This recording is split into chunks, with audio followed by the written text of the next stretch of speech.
অতীতে বহুবারই বহু সংকটের মুখে পড়েছে বাংলাদেশের ক্রিকেট। সেসব জায়গায় উতরেও গেছে, সেটা কখনো মাঠের পারফরমেন্স দিয়ে, কখনো বা সাংগঠনিক বিভিন্ন বিষয় নিয়ে। কিন্তু এখন বাংলাদেশ ক্রিকেটে যে সংকটটা চলছে, এর শেষ কোথায় আমরা কেউ ঠিক বলতে পারছি না।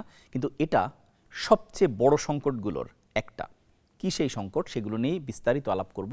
সবাইকে স্বাগত জানাচ্ছি লেটস প্লেতে। আপনাদের সঙ্গে আছি আমি রাকিবুল হাসান। বিসিবি আর ক্লাব একদম মুখোমুখি অবস্থানে, এবং সেটা এমন খারাপ পর্যায়ে চলে গেছে যে বেশিরভাগ ক্লাব এখন বয়কটের পথ বেছে নিয়েছে, তারা লিগ খেলবে না। প্রথম বিভাগ লিগ দিয়ে মৌসুম শুরু হয়েছে, যে লিগটা 20টা দলের হওয়ার কথা, সেখানে শেষ পর্যন্ত 12টা দল অংশ নিচ্ছে, 8টা দল অংশ নিচ্ছে না। এবং এই সংখ্যাটা যখন আমরা দ্বিতীয় বিভাগ, তৃতীয় বিভাগ কিংবা যখন প্রিমিয়ার লিগ এগুলো যখন কাউন্ট করব, তখন দেখা যাবে সংখ্যাটা অনেক। এবং এই সংখ্যা যদি বয়কট করে, তাহলে একটা দেশের ক্রিকেট স্ট্রাকচার একদমই ধসে যায়।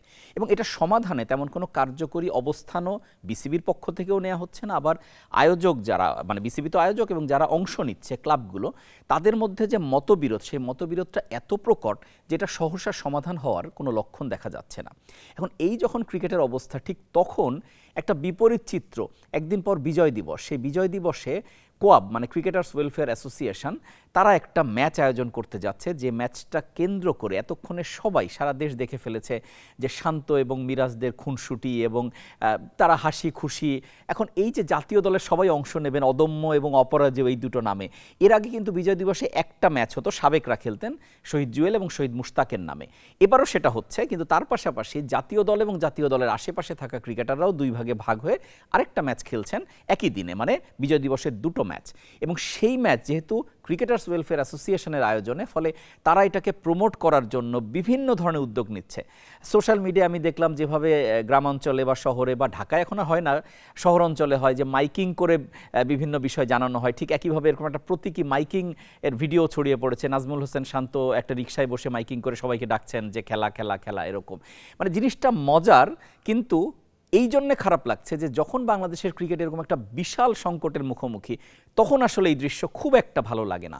এবং যাদের দায়িত্ব ক্রিকেটারদের পাশে দাঁড়ানো, তারা এই জায়গাটাতে এরকম যে একদম রিল্যাক্স একটা অবস্থা, বা এটা তো আসলে প্রীতি ম্যাচ, এবং তারা সেটাকে এন্টারটেইনিং করার চেষ্টা করছে, কিন্তু সেটা মিসম্যাচ করছে যখন দেশের এই ক্রিকেটের এই অবস্থার কথা আমরা বলছি।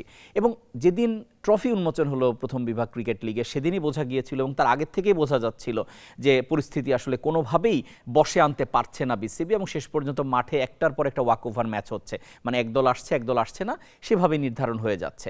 এখন এর মানে একটা ব্যাখ্যা দিতে যে বিদ্রোহী ক্লাবগুলো এর মধ্যে একটা সংবাদ সম্মেলন করে ফেলেছে, সেখানে তারা একযোগে তারা বলেছে যে এই বোর্ডের অধীনে তারা আসলে খেলবে না, যেটা তারা অনেক দিন ধরেই বলে আসছে। তার মূল কারণ, এই বিরোধটা শুরু হয়েছিল নির্বাচন কেন্দ্র করে, দুটো পক্ষ হয়ে গিয়েছিল, সেই পক্ষের মধ্যে আন্ডারস্ট্যান্ডিং না হতে হতে, এবং এক পক্ষ আর এক পক্ষকে দোষারোপ করতে করতে, মানে বোঝাই যায় দোষারোপ করছে যে পক্ষ এখন আয়োজক হিসাবে আছে, তারা বর্তমান যারা নির্বাচিত তাদের বিপক্ষে, তাদের মানে তাদেরকে নিয়ে অনেক পয়েন্ট তাদের ছিল, যেখানে পক্ষপাতিত্ব বা সরকারি হস্তক্ষেপ অনেক কিছু ছিল, সেগুলো মিলে তারা এই নির্বাচনটা মানেনি, এবং তার ফলশ্রুতিতে এখন ক্রিকেট চলে গেল মাঠের বাইরে। প্রশ্ন হচ্ছে, বিসিবির যেমন উদ্যোগ আছে, ঠিক একইভাবে মানে যারা এই যে বয়কট করলো, তাদেরও কি এই অবস্থানটা খুব বেশি যৌক্তিক বা মেনে নেওয়া যায়? সেটাও কিন্তু না, কারণ বলিত হয়ে যাচ্ছে ক্রিকেট। মানে ক্রিকেটাররা এখন বেকার হয়ে গেছে, সিংহভাগ ক্রিকেটার। তারা বিসিবিতে আন্দোলনে পর্যন্ত নেমেছিল, বিসিবির গেটে একটা জমায়েত হয়ে গিয়েছিল, তারপরে তারা স্মারকলিপি দিয়েছে। এখন কিভাবে তারা মাঠে খেলবে যদি ক্লাবগুলো তাদের না খেলায়? তাদের রুটি রুজিতে হাত পড়ে যাচ্ছে, হুমকি হয়ে যাচ্ছে।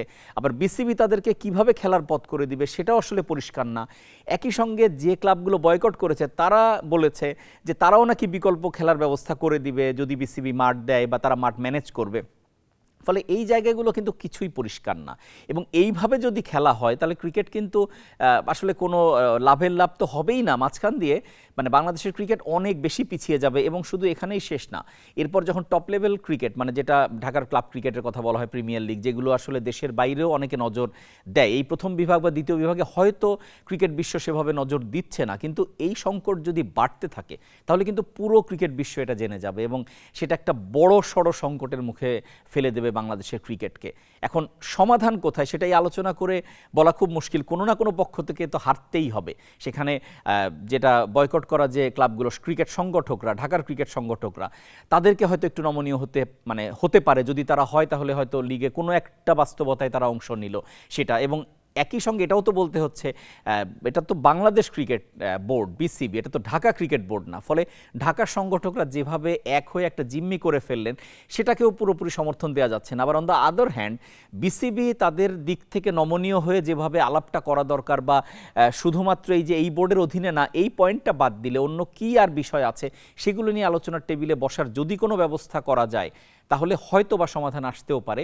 কিন্তু দেশের পরিস্থিতিটা এখন এমন, যেহেতু সামনে জাতীয় নির্বাচন এবং তার আগে এখন একটা খুবই ক্রাইসিস টাইম পুরো দেশেরই, সেখানে ক্রিকেটে যখন এরকম ক্রাইসিস, কোন ক্রাইসিসকে সমাধান করবে সেটাই এখন সবচেয়ে বড় প্রশ্ন।